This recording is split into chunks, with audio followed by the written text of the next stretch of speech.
Buletin Didik 16 September, saya Midi Saleh. Ibu bapa dinasihati tidak membunuh potensi anak masing-masing terlalu awal dan terlampau tertumpu dalam pencapaian akademik semata-mata. Tegas Menteri Kanan Pendidikan Datuk Dr. Razzie Jidin, setiap anak memiliki kekuatan dalam bidang masing-masing, termasuk dalam bidang sukan. Pada anak-anak di luar sana, jangan merasa diri ini kecil. Percayalah, setiap daripada anak-anak ini ada kekuatan masing-masing. Tak pandai bidang akademik, tak pandai bidang mata pelajaran tertentu, tentunya ada kekuatan lain dalam diri sendiri. Beliau berkata demikian dalam video yang dimuat naik di Facebook. Katanya beliau berkesempatan menonton filem Anak Rimau bersama 250 murid dari sekitar Lembah Kelang petang semalam. Filem itu menceritakan sekumpulan anak murid yang berbakat dalam bola sepak di sebuah akademi serta watak utama Arif yang merasakan dirinya tidak dihargai oleh sesiapa ketika di sekolah rendah. Namun Arif menemui potensi dirinya setelah dilantik sebagai kapten pasukan bola sepak. Sebab itu, kami selalu sebut bahawa kita tidak boleh membunuh potensi anak-anak kita ini terlalu awal. Kerana apa? Setiap seorang daripada anak-anak kita ini mempunyai kekuatan masing-masing. InsyaAllah dengan usaha, bukan sahaja anak-anak akan berjaya dalam bidang yang anak-anak ada kekuatan, tetapi dalam bidang akademik juga anak-anak boleh terus lonjak ke hadapan. Apa yang paling penting, kita jangan membunuh potensi anak-anak kita terlalu awal. Pakcik doakan yang terbaik untuk anak-anak sekalian. InsyaAllah sama-sama kita buat yang terbaik untuk generasi pewaris negara kita. Jumpa lagi. Pembayaran fasa 3 dan rayuan bantuan keluarga Malaysia BKM akan dikreditkan ke dalam akaun penerima mulai Selasa ini secara berperingkat dan dijangka selesai pada 27 September. Perdana Menteri Datuk Seri Ismail Sabri Yaakob berkata, pembayaran berjumlah 2.2 bilion ringgit itu akan memanfaatkan seramai 8.7 juta penerima. Ia terdiri daripada penerima sedia ada kategori isi rumah, warga emas bujang atau tiada pasangan, bujang serta mereka yang telah lulus rayuan. Menurut Perdana Menteri dalam satu kenyataan, bagi BKM Fasa 3, setiap penerima sedia ada bakal menerima sehingga RM900. Manakala lebih 80,000 penerima yang rayuan mereka telah diluluskan akan menerima sehingga RM2,350 mengikut kategori kelayakan, termasuk bantuan tunai tambahan yang diumumkan kerajaan Jun lalu. Sehingga bulan ini, sebanyak 5.9 bilion ringgit disalurkan kepada penerima BKM melalui fasa pembayaran yang telah ditetapkan. Namun masih terdapat bayaran fasa 4 berjumlah 2.1 bilion ringgit yang akan disalurkan kepada individu yang layak pada Disember depan. Tambahnya, kerajaan kekal komited dalam memastikan kesejahteraan keluarga Malaysia, terutamanya kumpulan sasar dengan aspek jaringan keselamatan sosial terus diberi tumpuan di dalam bajet 2023. Selain sentiasa mengutamakan kebajikan seluruh keluarga Malaysia, terutama ketika negara berdepan dengan cabaran kenaikan inflasi dan krisis geopolitik yang memberi kesan menyeluruh terhadap rantaian global. Semakan status pembayaran boleh dibuat mulai Selasa ini melalui pautan tertera. Perdana Menteri Datuk Seri Ismail Sabri Yaakob mahu tanggal keramat 16 September sempena Hari Malaysia dijadikan titik tolak bagi menyemarakkan lagi perpaduan, keterangkuman serta kebersamaan selain kesyukuran sesama rakyat di negara ini berteraskan nilai keluarga Malaysia. Dalam ucapan di sosial media sempena hari memperingati pembentukan Malaysia, Perdana Menteri mendoakan supaya keluarga Malaysia terus menjunjung semangat integrasi nasional serta kesetiaan kepada raja dan negara. Beliau turut melahirkan harapan supaya Malaysia terus dipelihara dalam keamanan dan kemakmuran.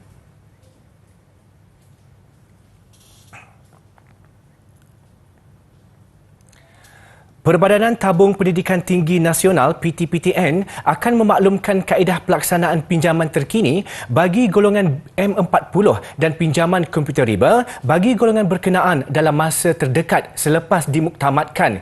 Ia susulan pengumuman Perdana Menteri Datuk Seri Ismail Sabri Yaakob semalam mengenai kenaikan pinjaman PTPTN kepada golongan itu daripada 75% kepada 100% serta kemudahan pinjaman komputer riba. Dalam satu kenyataan, PTPTN menyatakan pengumuman itu jelas menunjukkan keprihatinan kerajaan dalam menjaga kebajikan serta kepentingan mahasiswa keluarga Malaysia. Selain memaklumkan bahawa peminjam yang menamatkan pengajian bermula 2019 dengan memperoleh ijazah sarjana muda kelas pertama layak membuat permohonan untuk pengecualian bayaran balik pinjaman. Ia dibuka sejak semalam hingga 31 Disember depan. Peminjam boleh memohon secara dalam talian di portal rasmi PTPTN atau hubungi nombor tertera bagi sebarang pertanyaan.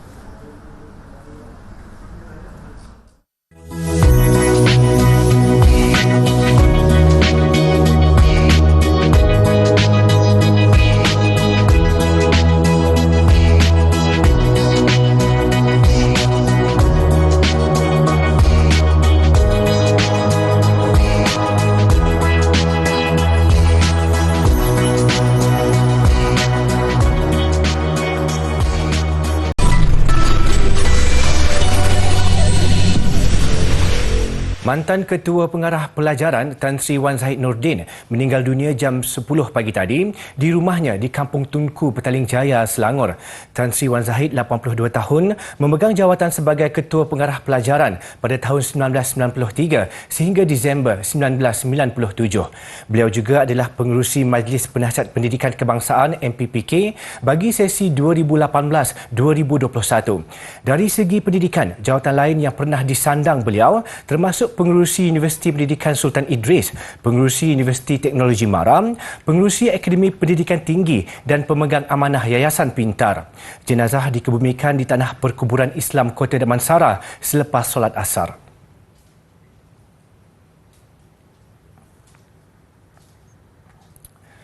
Pelbagai cara dilakukan rakyat Malaysia dalam menzahirkan semangat cintakan tanah air pada masa sama menyemarakkan Hari Malaysia.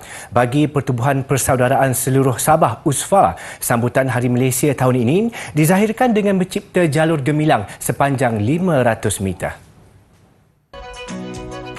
Menurut pengarah program Asmah Kadir, bendera berkenaan dianggap terpanjang di daerah Tawau setakat ini. Ia dihasilkan dengan kerjasama pelajar sekolah, guru-guru, penduduk kampung dan belia sukarelawan. Jalur gemilang dipasang di atas kain putih sepanjang 500 meter dan dipaparkan di kawasan Jalan Apas, Tawau. Penghasilan bendera terpanjang itu mengambil masa selama 3 minggu dengan bantuan dana daripada pelbagai pihak. Selain menyemarakkan sambutan Hari Malaysia, usaha itu katanya diharap dapat menerapkan nilai-nilai patriotik dalam kalangan generasi muda di daerah itu.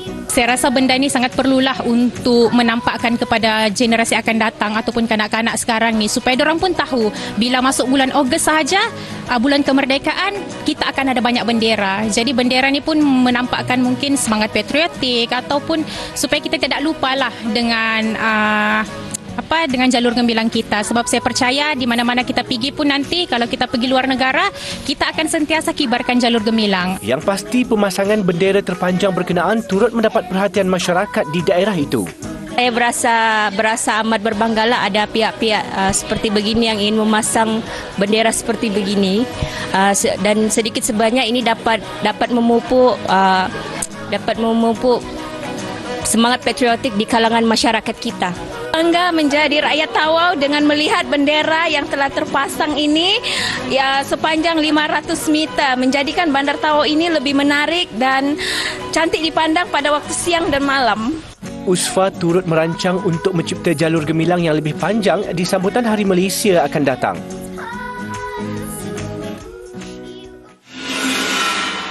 Berikut ini juga sebagai usaha menyemarakkan semangat patriotisme sempena sambutan Hari Malaysia, Kelab Basikal Klasik Pahang menganjurkan program kayuhan sejarah basikal mengelilingi Bandaraya Kuantan.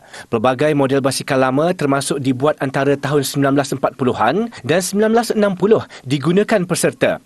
Ia juga sebagai inisiatif kelab berkenaan mengimbas penggunaan basikal sebagai pengangkutan utama orang zaman dahulu.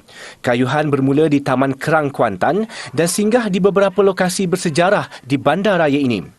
Antaranya Rumah Datuk Wong Ahjan, Rumah Klasik Kuantan, selain melalui kawasan premis lama, mempunyai nilai warisan serta sejarah. Kayuhan sejarah ini adalah untuk sempena Hari Malaysia ni untuk kami warga-warga Bandaraya Kuantan paling tidak mengetahui sedikit tentang sejarah di mana tempat kami tinggal. Jadi memberi pendedahan juga kepada saya, sekalipun saya bukanlah pakar sejarah, tapi saya meminati sejarah. Pada masa sama, program ini dapat merapatkan hubungan dan kerjasama di kalangan peserta. Untuk tahun depan, Kelab Basikal Klasik Pahang menjangka lebih banyak aktiviti sampingan akan dianjurkan. Karnival Sukan dan Sukan Komuniti Sekolah Kebangsaan SK Ciku 7 di Gua Musang, Kelantan yang berlangsung selama 2 hari berjaya menarik lebih 1,000 penyertaan dalam kalangan penduduk setempat. Karnival Sukan yang diadakan buat julung kalinya ini memperlihatkan kerjasama yang erat antara SK Ciku 7 dan penduduk Felda Ciku 7 serta penduduk kampung berdekatan. Kaedah penganjuran ini memberi satu titik kebersamaan antara guru, pelajar dan juga ibu bapa yang terdiri daripada komuniti kampung. Guru Besar Salih Zakaria berkata, beliau tidak menyangka penyertaan dan kerjasama daripada penduduk kampung amat memberangsangkan. Ia memberi signifikan bahawa komitmen dalam kalangan ibu bapa sangat tinggi dalam memastikan setiap aktiviti dan program sekolah dijayakan dengan penuh cemerlang. Hari ini saya rasa bertuah berada di SK Ciku 7, berada bersama-sama komuniti SK Ciku 7 dan berada bersama-sama masyarakat serta penduduk di Felda Ciku 7 ni. Dan hari ini kami telah mengadakan satu program yang hebat yang julung-julung kali diadakan, iaitu Karnival Sukan bersama dengan Karnival Komuniti C7 Be Special. Kita namakan Karnival Komuniti kerana ia adalah satu program sekolah bersama dengan masyarakat sekitar. Tambah Salihah, program sebegini diadakan bagi memperkenalkan sekolah di kawasan pedalaman itu kepada masyarakat luar.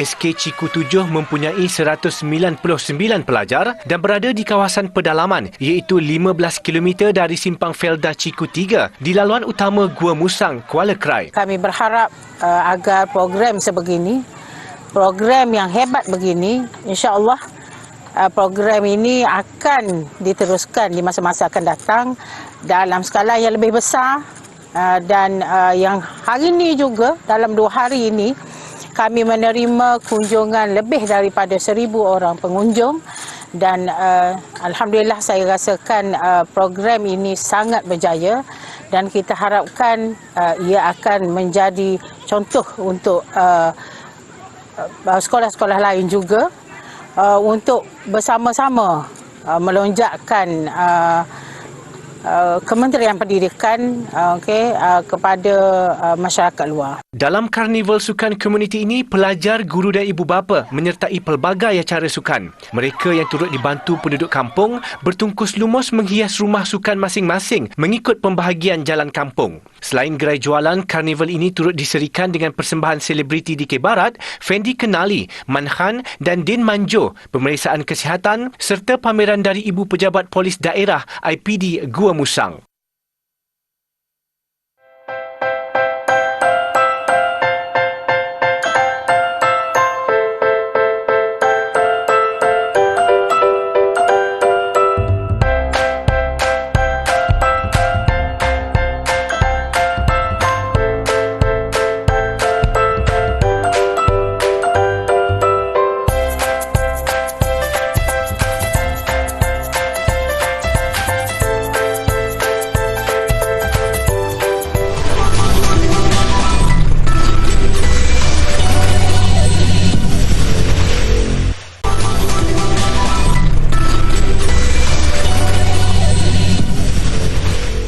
Penjual bunga Turki memilih pengangkutan melalui udara berbanding darat bagi memastikan penghantaran dapat dilakukan segera ke United Kingdom susulan kemakatan Ratu Elizabeth II.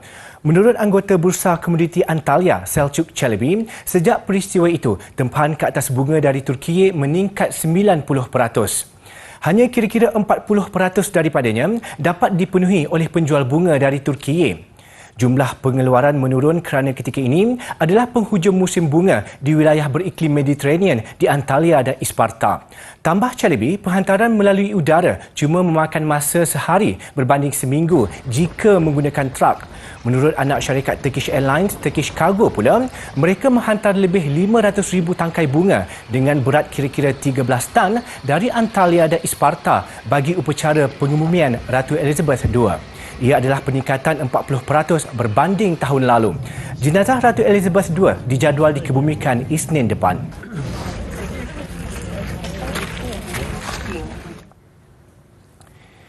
Ini satu lagi idea yang sesuai untuk diperluaskan. Melalui aplikasi Playdate, keluarga ekspatriat di Emirat Arab Bersatu dapat membina kitaran sosial untuk anak mereka, juga memberikan mereka sokongan ketika hidup di bandar metropolitan Dubai. Melalui aplikasi Playdate, ibu bapa boleh membina akaun untuk anak mereka seawal peringkat bayi hingga 12 tahun. Mereka juga boleh membina profil anak mereka berdasarkan bahasa ibunda mereka, kepentingan dan jadual masa. Daripadanya, ibu terbabit boleh memilih keluarga yang sesuai bagi janji temu untuk bermain dengan anak mereka yang kebiasaannya diatur oleh syarikat aplikasi Playdate. We came up with the concept of family to family because if you think about it, when you set up a play date, you are two different families coming together. So another one of our challenges or another kind of profile that we saw is families who want their child to learn a new language or want them to stick to their origins, so they want them to kind of learn their original language. Kasih Bawi yang berasal dari Sudan dan membesar di New Zealand memulakan perniagaan ini sejak tahun 2017. Bagi membiayai operasinya, Kasih Bawi bergantung kepada dana daripada pelabur.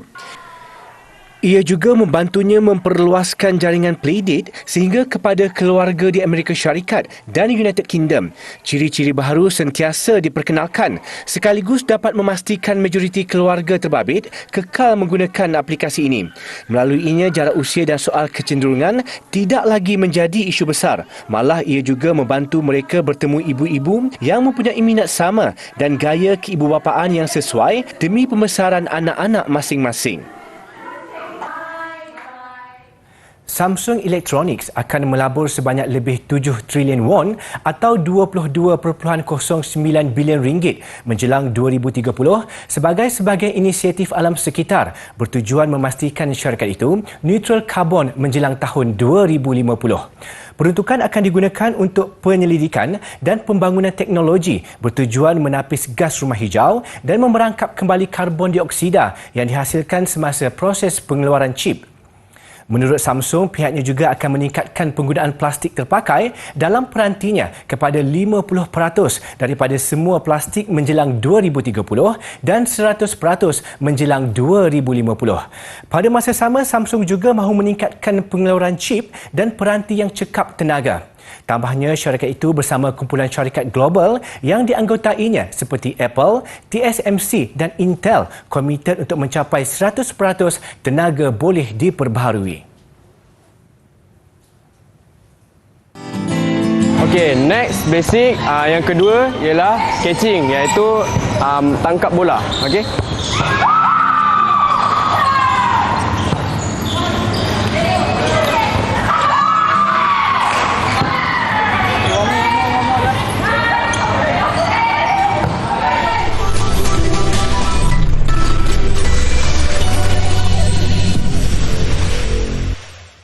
Didik TV merupakan platform terkini pendidikan. Kita akan melalui satu momen di mana perkongsian ilmu itu sangat jelas. Tip-tip yang mudah, teknik-teknik yang berkesan, guru-guru yang berpengalaman. Mari kita sama-sama menonton Didik TV. Sekarang, saya dapat mengikuti pelajaran dengan lebih jelas. Melalui pembelajaran ini, saya berasa lebih yakin untuk menghadapi peperiksaan. Terima kasih Didik TV.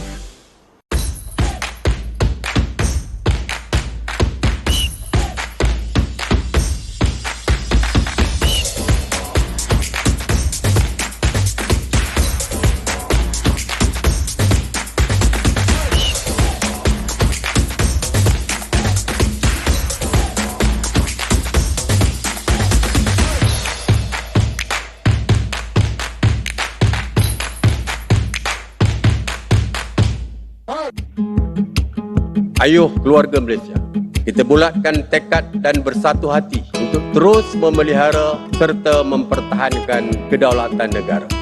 Sebagai keluarga Malaysia yang besar, kita harus bertoleransi dalam semua perkara. Hormat menghormati serta mengekalkan perpaduan rakyat yang berbilang kaum, agama dan bangsa serta integrasi nasional silang budaya adalah tunjang kekuatan kita sebagai sebuah negara bangsa yang berjaya. Umpama selembar benang dikait, ditenun dan dijalin, akhirnya menjadi kain yang sempurna indah.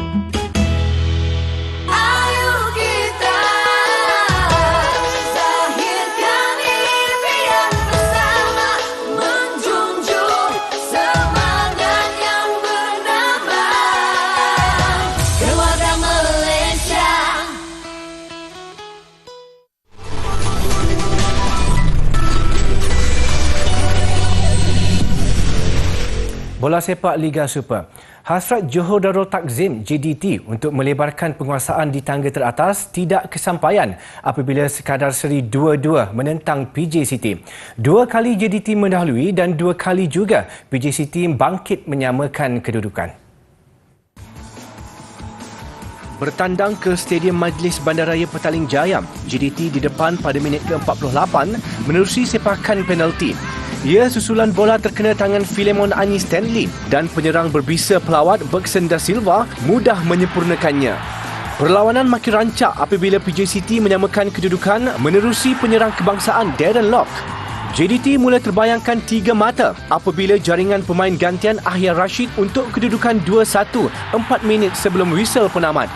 Namun semangat melawan PJ City tidak luntur dan kesungguhan tuan rumah berhasil menerusi jaringan penyamaan R. Kogileswaran pada masa kecederaan. Berbaki 5 perlawanan, JDT bagaimanapun masih di landasan tepat memburu kejuaraan ke-9 musim ini. Mereka mengumpul 43 mata, memiliki 1 perlawanan dalam tangan dan 7 mata di depan pencabar terdekat Sabah.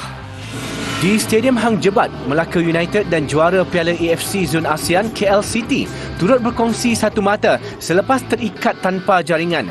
Penjaga gol tuan rumah Nur Azlan Razali mencuri tumpuan apabila tangkas menggagalkan asakan KL City yang lebih banyak menguasai permainan. Dibelenggu masalah tunggakan gaji dan tanpa kelibat beberapa pemain utama, keputusan seri melegakan Melaka yang tewas dalam 3 perlawanan berturut-turut sebelum ini. KL City kini di tangga ke-6 dengan 26 mata, manakala Melaka ke-9 mengumpul 18 mata. Lagi kemeriahan menjelang kemuncak sambutan Hari Malaysia ke-59 peringkat kebangsaan malam ini. Komuniti nelayan di sekitar Parlimen Bukit Gantang Perak tidak ketinggalan menyemarakkan sambutan dengan menyertai perarakan serta pertandingan bot berhias bagi menzahirkan semangat patriotisme. Pelepasan perarakan hampir 200 bot nelayan itu disempurnakan Pengerusi Lembaga Kemajuan Ikan Malaysia LKIM, Datuk Syed Abu Husin Hafiz Syed Abdul Fasal kira-kira jam 9 pagi. Acara perarakan yang julung kalinya diadakan membabitkan komuniti nelayan di kawasan berkenaan berlangsung di perairan Sungai Kerang, Kelubung dan juga Bagan Pancur. Kesemua sampan serta bot nelayan yang dihias indah dengan jalur gemilang dan bendera negeri Perak berarak sejauh kira-kira 10 km. Mereka turut dinilai dalam pertandingan bot berhias yang dibahagikan kepada kategori bot kecil dan besar. Pemenang dinilai antara lain berdasarkan hiasan yang menarik, kekemasan serta kreativiti yang ditonjolkan. Sungai Kerang ini acaranya ialah perarakan dan pertandingan sampan dan bot berhias. Acara ini kita akan jadikan sebagai acara tahunan dalam kalender pelancongan. Kita akan masukkan dalam kalender pelancongan daerah. Sementara itu, nelayan yang ditemui berkongsi pengalaman mereka menghias bot serta sampan yang lazimnya hanya digunakan untuk menangkap ikan. Ada kalangan mereka mengambil masa sehingga 3 hari bagi menghias bot dengan dibantu rakan dan ahli keluarga. Idea sendiri. Fikir-fikir sendiri, lepas tu buat sendiri. Berapa banyak bendera, berapa banyak belanja? Perbelanjaan nak buat dalam 300. Beli bendera satu-satu, pasang satu, tengok dulu balik, pasang lagi satu macam tu. Saya memang setiap tahun saya masuk, tapi saya buat di rumah. Saya menyertai pertandingan rumah-rumah merdeka macam tu. Jadi bila Datuk Syed cakap nak buat untuk bot, saya rasa teruja untuk menyertai program ni. Semangat cintakan Malaysia. Saya bersemangat. Seronok tengok ramai-ramai macam ni. Memeriahkan lah. Ya, saya nak memeriahkan lagi pesta pertandingan pesta Hari Malaysia.